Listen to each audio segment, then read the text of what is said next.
One drop. That's all it takes. One moment of losing focus, and everything you've been carrying spills onto the ground. This is the story of a boy who learned that lesson the hard way. A boy the world would one day call a saint. His name was Kabir, and before he became wise, he was just a kid who couldn't sit still. Kabir was clever. Everyone could see that, but his mind never stayed in one place for long. He'd start a task and abandon it halfway.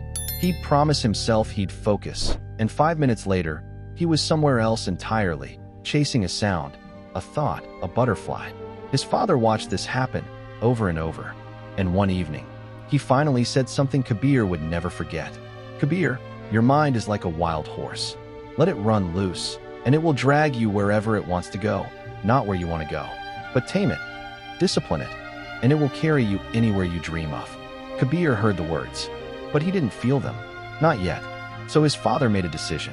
He took Kabir to see a man known throughout the village for something rare, the ability to help a scattered mind find its center.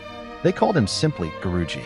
Kabir expected a lecture, a lesson, maybe even a scolding. He got none of that.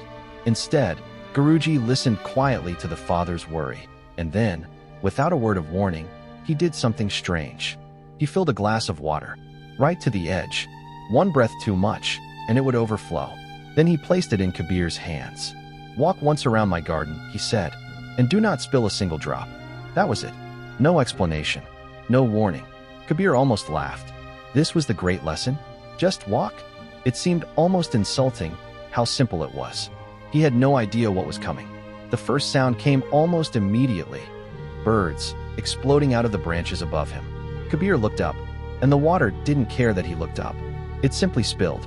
Then came children laughing somewhere past the garden wall. He turned toward the sound, just for a second. Just a second was enough. Rustling leaves, a barking dog, a flash of color in the corner of his eye. None of it was important. None of it truly mattered. But every single time, Kabir's attention followed it anyway, and every single time, the glass paid the price. By the time he returned to where he started, the glass that had once been full to the brim was now half empty. Guruji looked at the glass, then at Kabir. A long, quiet pause. "Why did you spill so much water?" he asked. Kabir opened his mouth to explain. The birds, the laughter, the wind. A dozen good reasons. But before he could speak, Guruji stopped him. "That glass, Kabir, was your goal. The water inside it was your focus. And everything around you, every sound, every distraction, that was life, constantly pulling at your attention. If you don't learn to discipline your mind, you will keep losing what matters most." Drop by drop, without even noticing, Kabir said nothing. He didn't need to. Something inside him had shifted, quietly, but completely. He didn't transform overnight. That's not how it works. Not for Kabir, not for anyone. His mind still wandered. It still got pulled toward every bird, every sound, every shiny distraction. But now, he noticed. And each time it wandered, he gently brought it back. Again, and again, and again. Slowly, something changed. His thoughts grew quieter. His focus grew steadier. The wild horse his father once warned him about was finally learning to walk beside him, instead of dragging him away. Kabir went on to become one of the most respected voices of his time, a man whose words are still read centuries later. But it all began with a simple glass of water, and one truth he never forgot. Your attention is the most valuable thing you own.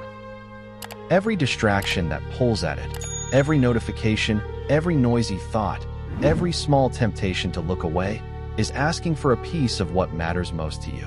So the next time your mind starts to wander, ask yourself the question Guruji asked Kabir. What am I about to spill? If this story meant something to you, sit with it for one more moment before you move on. Because that's the whole lesson.